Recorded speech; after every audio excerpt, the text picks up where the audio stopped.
Assalamualaikum warahmatullahi wabarakatuh. Alhamdulillahi hamdan syakirin, hamdan na'imin. Ashhadu an la ilaha illallah wahdahu la syarika lah, ilahul awwalin wal akhirin. Wa ashhadu anna Muhammadan abduhu wa rasuluh, khatamul anbiya wal mursalin. Fassalawatullah wassalamu alaihi wa ala alihi wa sahbihi ajma'in, amma ba'd. Qala Allah ta'ala fi kitabihil hakim, a'udzu billahi minasy syaithanir rajim. Rabbi a'udzu bika min hamazatis syayatin wa a'udzu bika rabbi ay yahdurun. Ketua dan pengurus DKM Masjid Al-Ikhlas Villa Anggrek yang saya hormati, hadirin hadirat yang dirahmati Allah.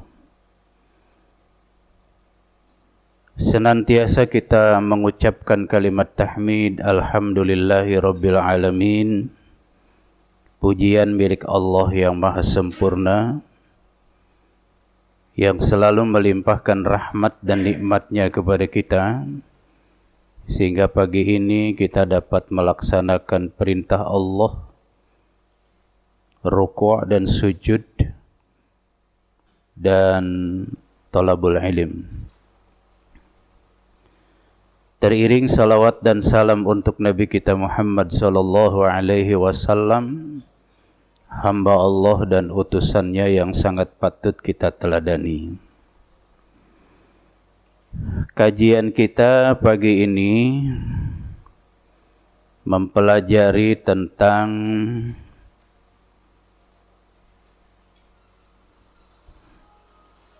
empat jurus atau empat penjuru iblis dalam menggoda dan menyesatkan manusia. Saudaraku yang dirahmati Allah, di dalam Al-Quranul Karim, referensi kita ini kajiannya satu di antaranya adalah di dalam surah Al-A'raf mulai ayat yang ke-11. Sebelum kita mengkaji ayat-ayat tersebut, kita ingin pahami dulu apa itu iblis. Secara etimologi, iblis berasal dari kata balasa, yang artinya tidak mempunyai kebaikan sedikit pun. Malla khaira indah. Sebahagian dari pakar bahasa Arab ada pula yang mengatakan bahwa iblis itu terambil dari kalimat ablasa, yang artinya putus asa dan bingung. La ya'isa wa tahayyar. Disebut iblis karena ia merasa putus asa dengan rahmat Allah. Juga lantaran dia tidak pernah berbuat kebaikan sedikit pun. Menurut riwayat, dahulu iblis bernama Nail. Ada juga yang mengatakan Azazil. Setelah dikutuk oleh Allah, maka ia dipanggil iblis atau dinamakan iblis. Iblis merupakan nama sosok makhluk yang gaib yang diciptakan dari api. Jumhur ulama mengatakan bahwa iblis itu dari bangsa jin. Ini bisa kita lihat di dalam keterangan Al-Quran surah Al-Kahfi, surah nomor 18 ayat 50. A'udzu billahi minasyaitonir rajim. Wa idh qulna lil malaikati isjudu li adama fasajadu illa iblis kana minal jinni fafasaqa an amri rabbih afatattakhidunahu wa dzurriyyatahu awliya min duni wa hum lakum adu bi'sa lil-zalimina badala. Wahai Muhammad, ingatlah ketika kami atau Allah berfirman kepada para malaikat dan jin, berilah penghormatan kalian kepada Adam. Lalu para malaikat itu memberi penghormatan pada Adam kecuali iblis. Iblis dari golongan jin ternyata ingkar. Iblis termasuk golongan jin yang ia durhaka terhadap perintah Allah. Apakah kalian akan menjadikan iblis dan anak-anak keturunannya sebagai panutan atau pemimpin selain Allah, padahal iblis dan keturunannya adalah musuh yang nyata bagi kamu. Sesungguhnya sangat buruklah siapa orang-orang yang menukar ketaatan kepada Allah dengan ketaatan kepada iblis. Inilah yang diungkapkan oleh Allah di dalam Al-Quran. Jadi iblis itu dari bangsa jin. Bahkan iblis nenek moyang dari bangsa jin, makanya disebut Abul Jin. Sebagaimana Adam nenek moyangnya umat manusia, maka Adam disebut Abul Bashar. Karena berbangsa jin, iblis diciptakan Allah dari api. Kita bisa lihat dalam surah Al-A'raf di ayat yang ke-12. Satu pertanyaan Allah kepada iblis di saat Allah perintahkan malaikat dan iblis untuk memberikan penghormatan pada Adam. Iblis menolak perintah Allah. Lalu Allah mengungkapkan satu pertanyaan. Di sini pertanyaan Allah bukan berarti sebenarnya Allah tidak mengerti. Allah itu paham betul. Apa latar belakang iblis menolak perintah Allah? Tapi pertanyaan Allah ini diabadikan di dalam Al-Quranul Karim tidak lain adalah agar kita memahami, pembaca Al-Quran paham apa yang menyebabkan iblis menolak perintah dari Allah. Nah, pertanyaan inilah diabadikan oleh Allah di dalam Quran. Qala ma mana'aka alla tasjuda idh amartuk?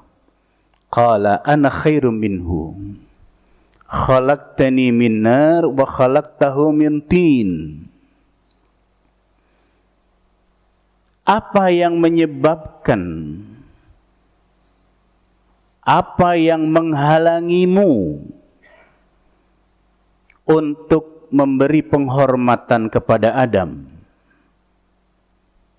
ketika aku perintahkan kepada malaikat dan kamu?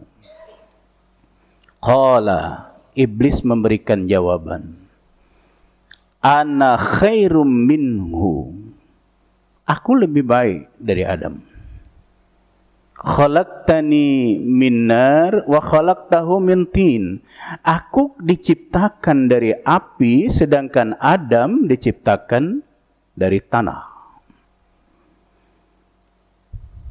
Inilah jawaban dari iblis atas pertanyaan Allah,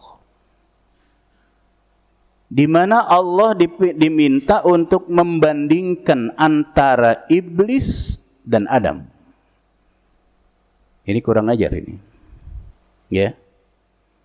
Allah disuruh membandingkan antara iblis dan Adam. Dengan kata lain, Allah suruh mikir. Ini kurang ajarnya iblis. Nah, saudaraku yang dirahmati oleh Allah, sehingga dengan demikian, disinilah iblis mengajak untuk berpikir dan membandingkan menggunakan akal antara iblis dan Adam. Bagus mana? Iblis diciptakan dari api, Adam diciptakan dari tanah. Nah, inilah saudaraku yang dirahmati Allah. Jadi iblis menggunakan akalnya sebagai pedoman dalam kehidupannya. Nah, saudaraku yang dirahmati oleh Allah, selain termasuk ke dalam golongan atau bangsa jin dan sebagai abul jin, iblis juga sebenarnya adalah syaitan. Maka disebut abu syaitan. Bukti iblis adalah syaitan, ini bisa kita lihat dalam Quran. Surah Al-A'raf ayat yang ke-27. Jadi referensi kitab dalam pengkajian pagi ini, Al-A'raf mulai ayat 11, 12, 16, 17, kemudian penjelasan Allah tentang iblis adalah syaitan, kita lihat dalam ayat yang ke-27 dari surah Al-A'raf.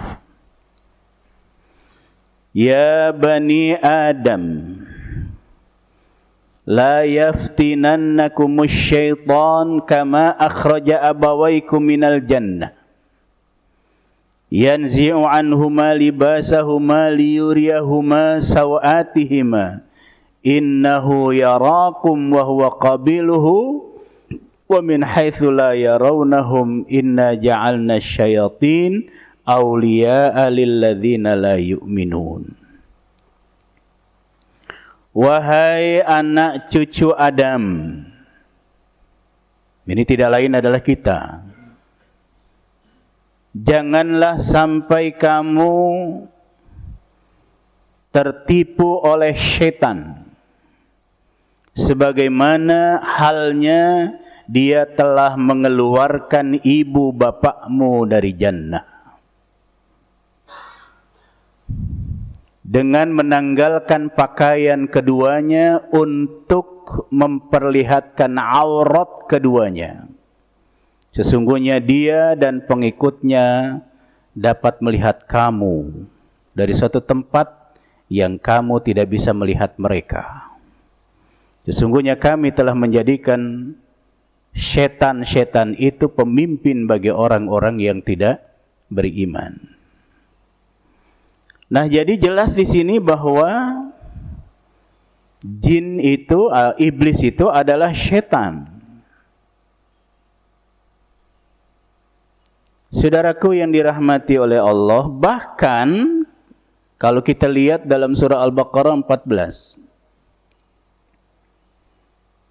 Al-Baqarah ayat ke-14. Wa idza laqul ladzina amanu qalu amanna. Wa idza khalau ila syayatinihim qalu inna ma'akum innama nahnu mustahzi'un.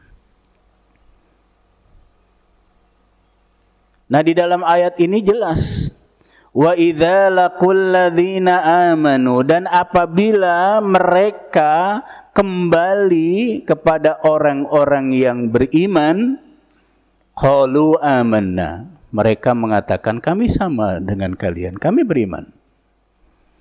Wa idza khalau ila syayatinihim, dan apabila mereka kembali kepada setan-setan mereka, qalu inna ma'akum, mereka pun mengatakan kami sama dengan kalian. Innama nahnu mustahzi'un, sesungguhnya kami hanya mengolok-olok orang Islam saja.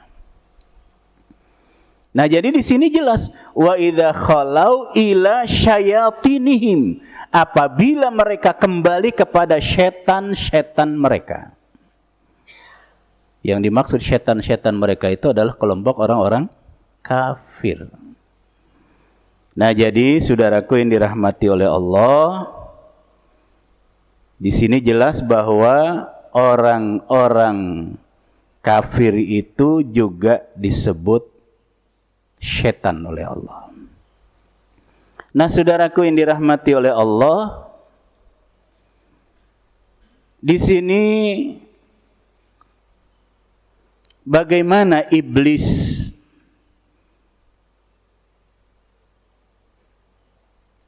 memperdaya manusia. Kalau kita baca di dalam ayat yang ke-16 dan 17, itu kita bisa lihat 4 penjuru iblis dalam menjerumuskan manusia atau mengganggu manusia. Cuma di sini yang perlu kita pahami, apa sih yang menyebabkan iblis dapat menyesatkan manusia? Penyebabnya apa? Yang pertama, malas beribadah dan mentakhirkannya. Ini penyebab pertama ini. Malas beribadah dan selalu mentakhirkan ibadah. Ibadah yang dimaksud di sini adalah ibadah mahdhah. Yang dimaksud ibadah mahdhah di situ adalah ibadah salat. Salat yang dikerjakannya itu selalu dicari waktu-waktu yang akhir.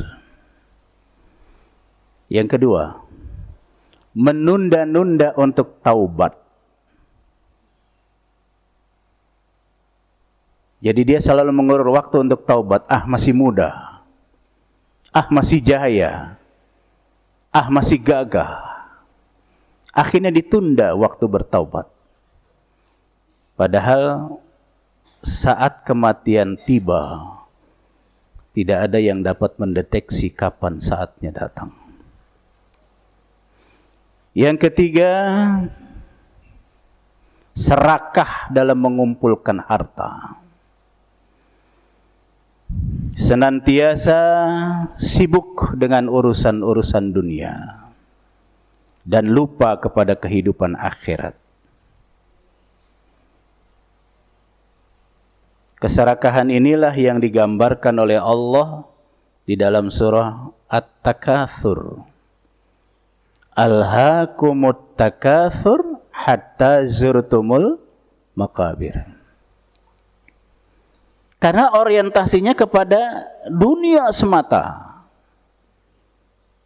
Lupa bahwa dunia itu akan binasa.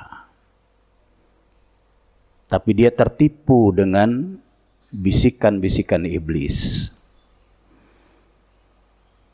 Penyebab yang keempat adalah keras hati. Lantaran tidak ingat mati dan kehidupan sesudah mati. Jadi hatinya keras. Qaswatul qulub. Keras membatu. Padahal yang namanya kehidupan dunia pasti diakhiri dengan kematian. Dan akidah Islam tidak hanya orang itu mati masuk ke dalam barzah selesai, tapi dalam akidah Islam ada kehidupan yang namanya akhirat. Nah, 4 penyebab inilah yang akhirnya iblis dapat menyesatkan manusia. Di dalam surah Al-A'raf ayat yang ke-11 sampai ayat 17 inilah iblis bertekad untuk memperdaya manusia, untuk menyesatkan manusia. Nah, di dalam Al-Quran inilah Allah katakan, diabadikan firman Allah di dalam ayat ini sebagai penjelasan bahwa walaqad khalaqnakum tsumma sawwarnakum tsumma qulna lil malaikati isjudu li adama fasajadu illa iblis lam yakum minas sajidin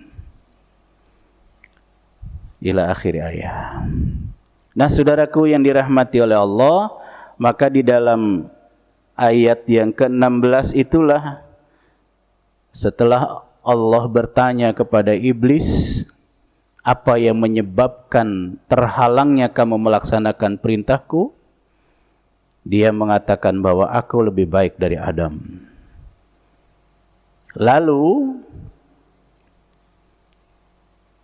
iblis itu dikutuk oleh Allah. Di dalam ayat ini Allah mengatakan, fahbit minha fama yakunu laka ayat anta takabbara fiha fakhruj innaka minas saghirin. Jadi bahasa mudahnya kita pahami bahwa iblis diusir oleh Allah dari jannah. Qala, lalu iblis minta kepada Allah, anzirni ila yaumi yub'atsun. Dia minta agar diberikan usia yang panjang.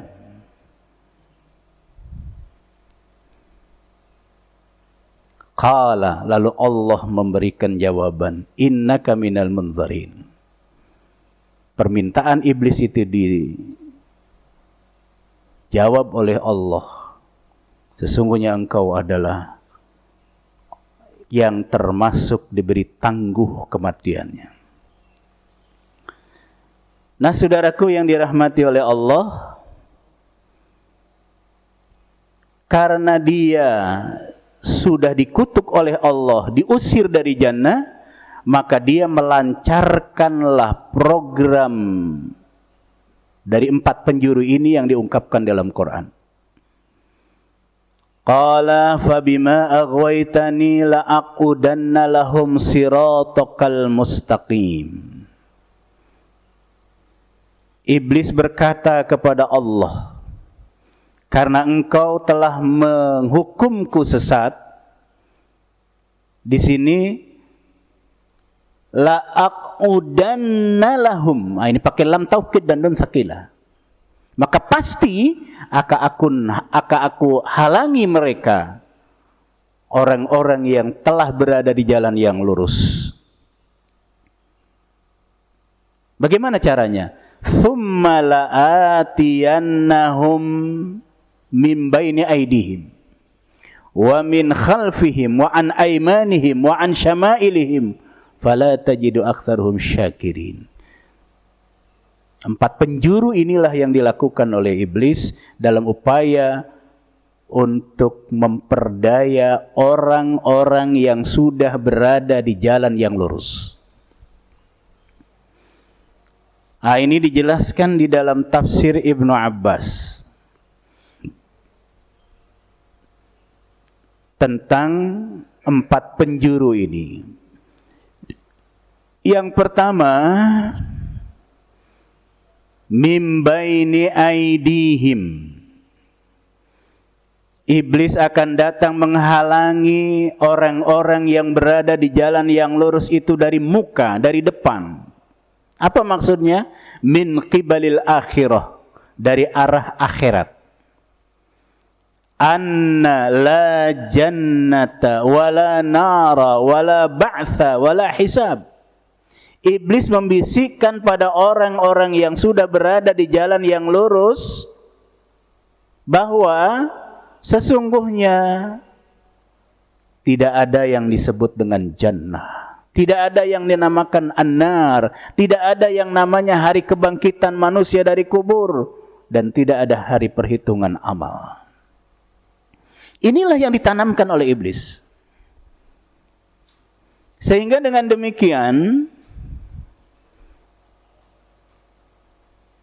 penjuru yang pertama inilah banyak orang yang telah menyatakan diri taslim kepada Allah, banyak orang yang sudah menyatakan Islam, tapi terpedaya dengan bisikan iblis. Padahal Allah sudah katakan bahwa jannah itu pasti. Lihat di dalam Al-Quran nanti, surah Al-Bayyinah ayat 7-8. Innal ladzina amanu wa 'amilus solihati lahum khairul ulaika hum khairul bariyah. Innal ladzina amanu wa 'amilus solihat. Sesungguhnya orang-orang yang beriman diikuti dengan amal saleh, ulaika hum khairul bariyah. Mereka itu adalah kesudahan yang baik. Jazaohum 'inda rabbihim jannatu 'adnin tajri min tahtihal anhar. Ini ayatnya. Bahwa jannah itu ada. Allah yang menyatakan demikian.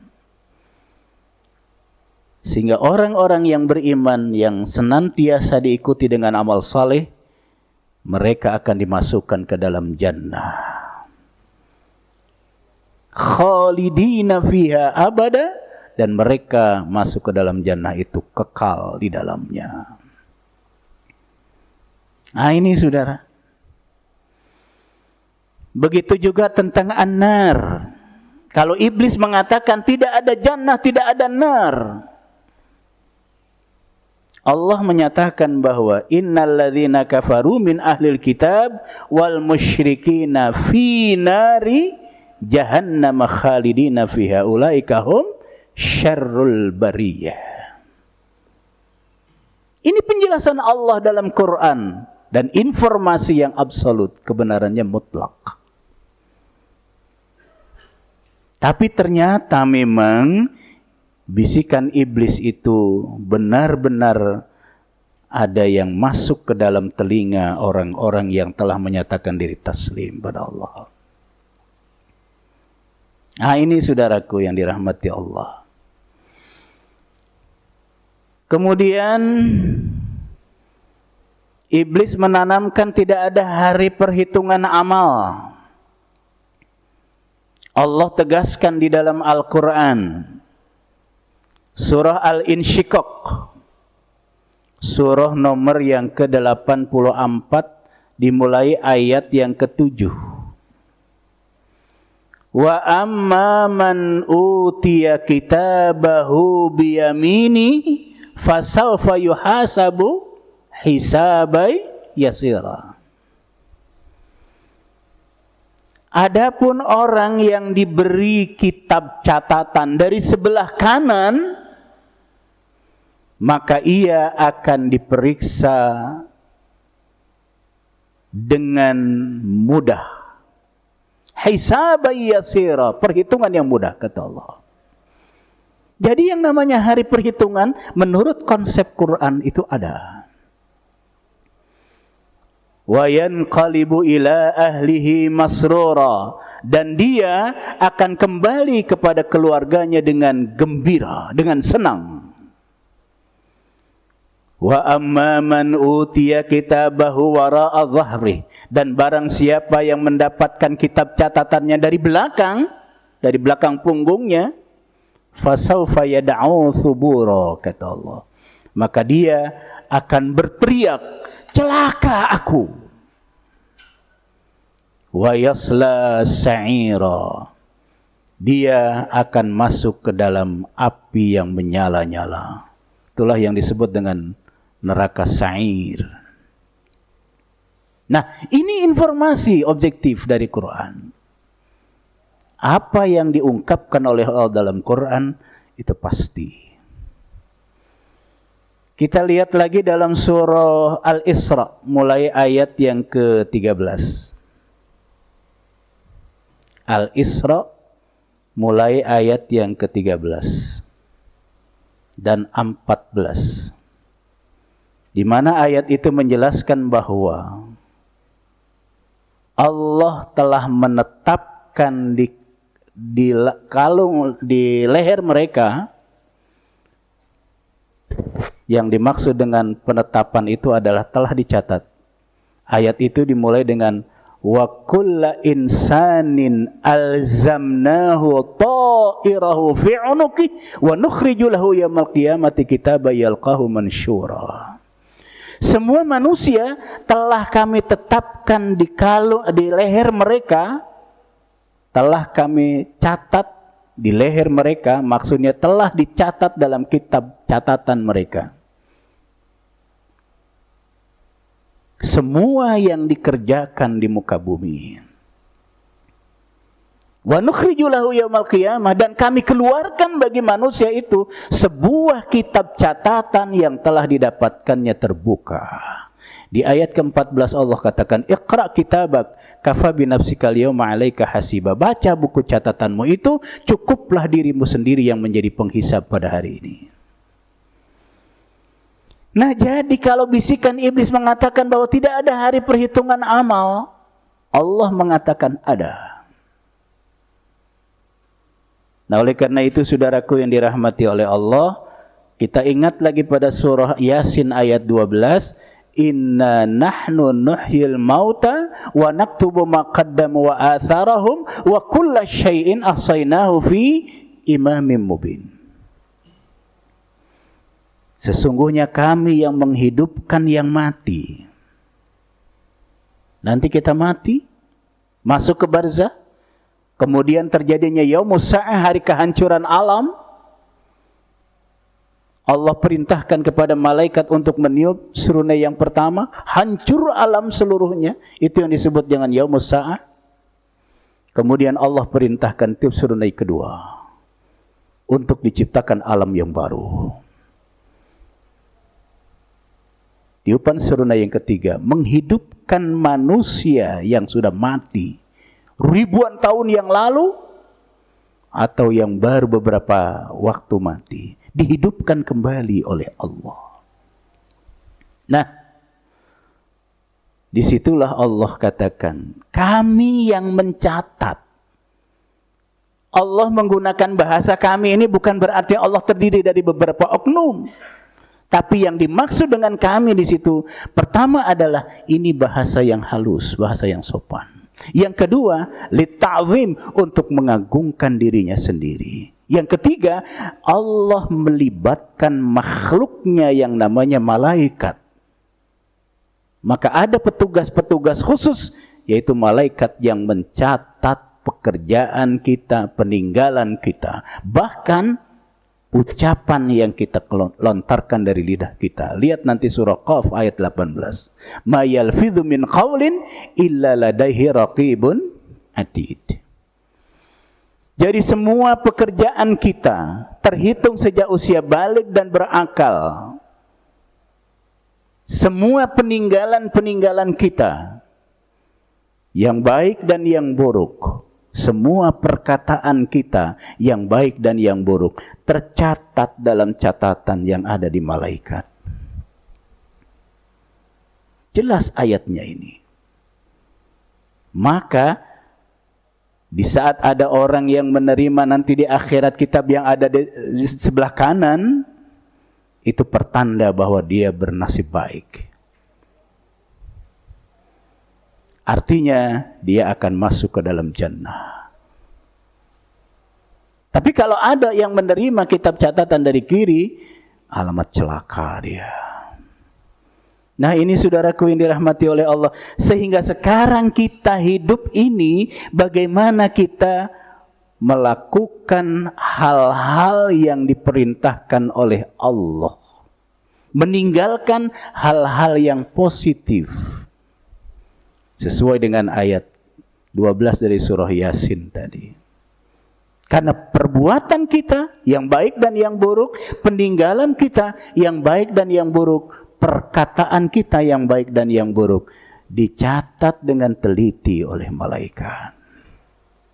Nah, jadi saudaraku yang dirahmati oleh Allah, jelas bahwa disinilah adanya yang namanya hari perhitungan. Kita lanjut. Wa min khalfihim. Iblis melancarkan serangannya kepada manusia.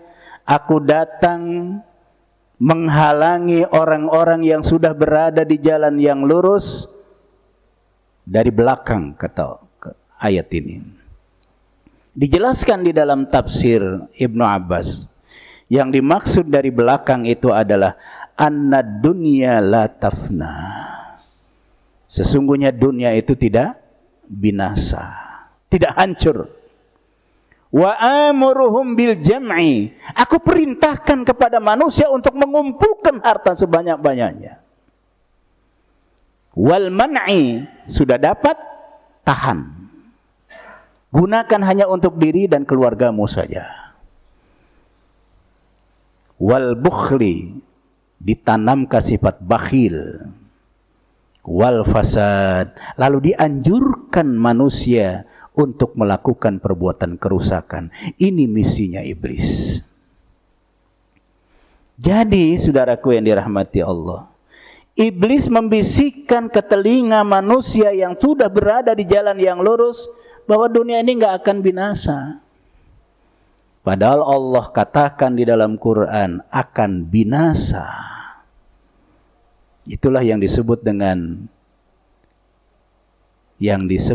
as-sa'ah, hari kehancuran alam. Surah Iqtarabatis sa'ah wan syaqqal qamar. Itu penjelasan dari Allah bahwa akan datangnya hari kehancuran alam. Wal syaqqal qamar, dan berpecahlah yang namanya bulan. Jadi artinya kalau sudah malaikat diperintahkan oleh Allah, petugas khusus diperintahkan oleh Allah, tiup surunai yang pertama, seluruh planet yang ada, planet bumi, planet Mars, Jupiter, dan lain-lain, terjadi benturan, itulah yang disebut dengan Yaumus Sa'ah, hari kehancuran alam. Sehingga dunia akan binasa. Nah, kemudian saudaraku yang dirahmati oleh Allah, di dalam bisikan setan ini juga, wa amurhum bil jam'i, dianjurkan, diserukan untuk mengumpulkan harta sebanyak mungkin. Tak peduli itu halal dan haram. Tak peduli itu harta anak yatim. Pokoknya yang penting garap itu semua, ambil itu semua. Kemudian setelah itu wal man'i, ditanamkan sifat untuk menahan. Jangan kamu berikan pada orang lain.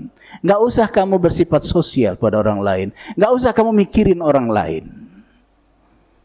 Wal bukhli, ditanamkan sifat bakhil. Wal hisab, dianjurkan oleh iblis untuk melakukan perbuatan-perbuatan yang merusak. Saudaraku yang dirahmati oleh Allah, di dalam surah Al-Adiyat, surah nomor 100 ayat yang ke-9 sampai 11 ini bisa kita lihat. Afala ya'lamu idza bu'thira ma fil qubur wa hussila ma fis sudur inna rabbahum bihim yawma idzil khabir. Maka tidakkah dia mengetahui apabila apa yang ada di dalam kubur itu dikeluarkan dan apa yang tersimpan di dalam dada dilahirkan, Sungguh Rabb mereka pada hari itu maha teliti terhadap keadaan mereka. Nah, saudaraku yang dirahmati oleh Allah, kita bisa lihat lagi dalam surah Al-Hajj ayat kelima. Ya ayyuhan nas in kuntum fi raibim minal ba'ts. Wahai manusia, ini khitabnya ditujukan kepada manusia sehingga diawali dengan harfun nida dan nidanya ammah. Siapapun yang merasa sebagai manusia terpanggil pada ayat ini. In kuntum fi raibim minal ba'ts, kata Allah. Jika kalian ragu terhadap adanya hari kebangkitan manusia dari kubur. Fa inna khalaqnakum min turab. Sesungguhnya kami ciptakan kamu dari turab. Dari unsur tanah. Thumma min nutfah, kemudian dari nutfah. Thumma min alaqah, kemudian menjadi alaqah. Thumma min mudghah, kemudian menjadi mudghah. Mukhallaqatin ghaira mukhallaqatin liyubayyina lakum. Ciptaan Allah ada yang sempurna jadi manusia, ada juga yang tidak sempurna. Tidak lain liyubayyina lakum, kata Allah, untuk memberikan penjelasan pada kalian semua. Nah, ini saudaraku, jadi jelas bahwa hari kebangkitan manusia dari alam kubur itu ada. Sehingga kita lebih sami'na wa ata'na terhadap apa yang diinformasikan di dalam Quran. Kemudian setelah manusia dianjurkan oleh iblis untuk mengumpulkan harta sebanyak-banyaknya, tahan. Dan ditanamkan sifat bakhil. Masya Allah. Nah, inilah saudaraku yang dirahmati oleh Allah. Ditegaskan oleh Allah di dalam Al-Quran surah Ali Imran. Di ayat yang ke-180. وَلَا يَحْسَبَنَّ الَّذِينَ يَبْخَلُونَ بِمَا آتَاهُمُ اللَّهُ مِنْ فَضْلِهِ هُوَ خَيْرًا لَهُمْ. Jangan sekali-kali orang yang kikir mengira ada apa yang diberi oleh Allah pada mereka dari karunia-Nya, lalu mereka itu melakukan perbuatan kikir. Dan mereka menganggap bahwa kikir itu adalah baik bagi mereka. Bal huwa syarrul lahum. Bahkan kikir itu adalah buruk bagi mereka. Sayutawafuna ma bakhilu bihi yaumal qiyamah. Dan dia akan dikalungkan harta yang dibakhilkan itu pada hari kiamat. Wallahu mirathus samawati wal ard. Dan milik Allah lah warisan yang ada di langit dan bumi. Wallahu bima ta'maluna khabir. Dan Allah maha teliti atas segala apa yang kamu kerjakan. Nah, disinilah saudaraku yang dirahmati oleh Allah. Jangan kalian mengatakan bahwa sifat bakhil itu baik. Tapi kata Allah, bal huwa syarrul lahum. Kikir itu adalah buruk buat kalian. Harta yang dikumpulkan dan ditahan hanya untuk digunakan pada diri dan keluarganya saja, nanti Allah akan kalungkan, Allah akan bebankan harta itu di hari kiamat. Ini harta yang kamu bakhilkan. Nah, oleh karena itu Allah perintahkan orang-orang yang beriman mengeluarkan zakat atau infak. Dan orang yang mengeluarkan infak itu tidak lain adalah orang-orang yang takwa. Saudaraku yang dirahmati oleh Allah, sehingga dengan demikian moto orang-orang yang beriman adalah tiada hari tanpa infak. Karena Allah katakan alladzina yunfiquna fis-sarra'i wad-dharra wal kadhiminal ghaidh wal 'afina 'anil nas. Ali Imran 133, 134. 133 Allah serukan bersegeralah kalian menggapai ampunan Allah dan jannah Allah. 134-nya, orang-orang yang termasuk takwa adalah orang-orang yang selalu infak. Nah, saudaraku yang dirahmati oleh Allah, sehingga bisikan iblis kepada orang yang telah berada di jalan yang lurus tadi agar memiliki sifat bakhil, itu adalah merupakan hal yang kontra dengan seruan Allah. Kita tidak boleh egois. Kita tidak boleh memikirkan hanya diri sendiri saja.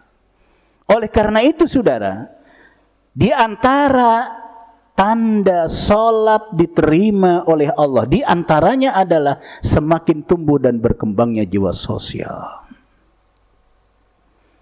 Oleh karena itu yang namanya salat ditutup dengan salam. Seiring dengan kita mengucapkan salam, diperintahkan, dianjurkan menoleh ke kanan dan ke kiri. Ini adalah pesan moral. Memberi salam, Assalamualaikum warahmatullah. Itu artinya pesan moral di dalam kalimat itu adalah sebarkan kedamaian, kesejahteraan di tempat yang ada di sekelilingmu. Sehingga pantaslah Rasulullah mengatakan, afsus salam, siarkan salam. Jumpa dengan sesama muslim, yang dilontarkan adalah salam. Assalamualaikum.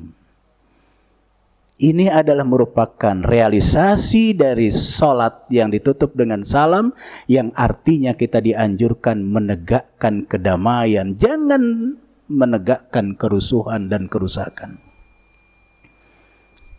Menoleh ke kanan dan ke kiri itu merupakan pesan moral. Tengoklah saudara-saudaramu yang ada di kanan kirimu, yang ada di sekitarmu. Jadi kalau ada orang yang sholat dilakukan dengan baik, tetapi jiwa sosialnya tidak tumbuh, ini pertanda sholatnya belum bisa diterima oleh Allah. Nah, oleh karena itulah saudaraku yang dirahmati oleh Allah, di sini bagaimana kita meninggalkan perbuatan bakhil atau sifat bakhil. Dan yang ketiga, wa'an aimanihim, aku datang dari arah kanan. Apa itu?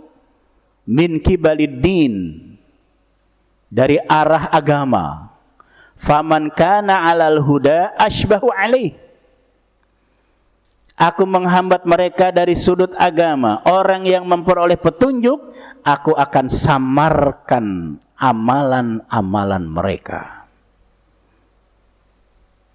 Sampai akhirnya, hatta yakhruja minhu, akhirnya mereka keluar, tidak melakukan amalan-amalan saleh. Wa man kana 'ala dhalalah uzzain. Dan orang yang berada di dalam kesesatan, aku akan jadikan perbuatan kesesatan itu menjadi indah. Hatta yathbatu alaiha. Sehingga dia tetap melakukan perbuatan kesesatan itu. Nah, inilah saudaraku yang dirahmati oleh Allah. Dan yang terakhir, dari arah yang keempat adalah wa'an syama'ilihim, aku akan datang dari arah kiri. Yaitu apa? Min kibalil ladzat wasyahawat, dari arah yang nikmat dan syahwat. Bagaimana arah ketiga dan keempat ini? Insya Allah nanti akan kita lanjutkan kajian ini. Waspadalah terhadap misi-misi iblis. Waspadalah terhadap misi-misi syaitan, karena Rasulullah SAW katakan, asyaiton, inna syaitona yajri min ibni adam majrad dam. Sesungguhnya syaitan masuk menyelinap mengikuti aliran darah mereka. Artinya, kemanapun kita pergi, kemanapun kita berada, misi syaitan terus akan berjalan menghalangi orang-orang dalam berbuat kebajikan. Semoga dapat dipahami kajian kita pagi ini dan dapat kita amalkan. In uridu ilal islah mastata'tu wa ma taufiqi illa billah alaihi tawakkaltu wa ilaihi unib. Allahumma arinal haqqa haqqa warzuqna tiba'ah wa arinal batila batila warzuqna ijtinabah wa la taj'alhu multabisan alaina fanadilla waj'alna lil muttaqina imama. Subhanaka Allahumma wa bihamdika ashhadu an la ilaha illa anta astaghfiruka wa atubu ilaik. Subhana rabbika rabbil izzati amma yasifun wa salamun alal mursalin walhamdulillahi rabbil alamin. Assalamualaikum warahmatullahi wabarakatuh.